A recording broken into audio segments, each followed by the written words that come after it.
Hello guys, ఈ రోజు మనం డబుల్ కా మీఠా చేయబోతున్నాం. ఒక 8 బ్రెడ్లను తీసుకొని చిన్న చిన్న ముక్కలుగా కట్ చేసుకొని పెట్టుకోవాలి. స్టవ్ వెలిగించి కడాయి పెట్టుకోవాలి.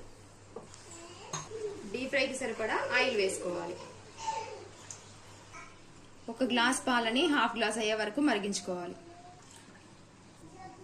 6 యాలకులు పొట్టు తీసి దంచి పెట్టుకోవాలి మెత్తగా.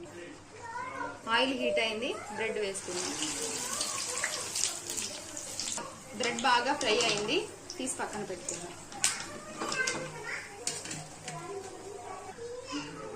స్టవ్ ఆఫ్ చేసుకుందాం. ఇప్పుడు షుగర్ సిరప్ తయారు చేసుకుందాం. ఇవి పక్కన పెట్టేసి స్టవ్ వెలిగించి ఒక బౌల్ తీసుకొని దాంట్లో 1/2 kg షుగర్ వేసుకోవాలి.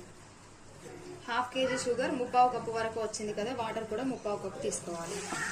తీసుకొని బాగా మరిగించాలి. పాలు 1/2 గ్లాస్ అయ్యే వరకు మరిగించుకున్నాం కదా, ఇప్పుడు మళ్ళీ గ్లాస్లో చూసి చెక్ చేద్దాం ఒకసారి.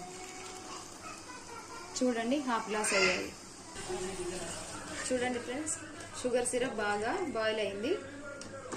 గులాబ్ జామ్ పాకానికి ఎలా తీసుకుంటామో అలా చేయాలి. స్టవ్ ఆఫ్ చేసేద్దాం.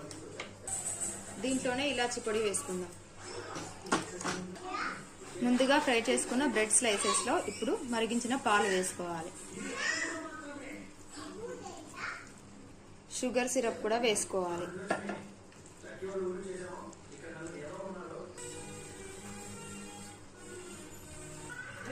ఒక 5 నిమిషాలు షుగర్ సిరప్ బాగా అబ్జర్వ్ చేసుకునే వరకు వదిలేయాలి. ఇలాగే అంతే ఫ్రెండ్స్, వేడి వేడి డబుల్ కా మీఠా రెడీ. ఇప్పుడు ఒక బౌల్లో వేసుకుందాం.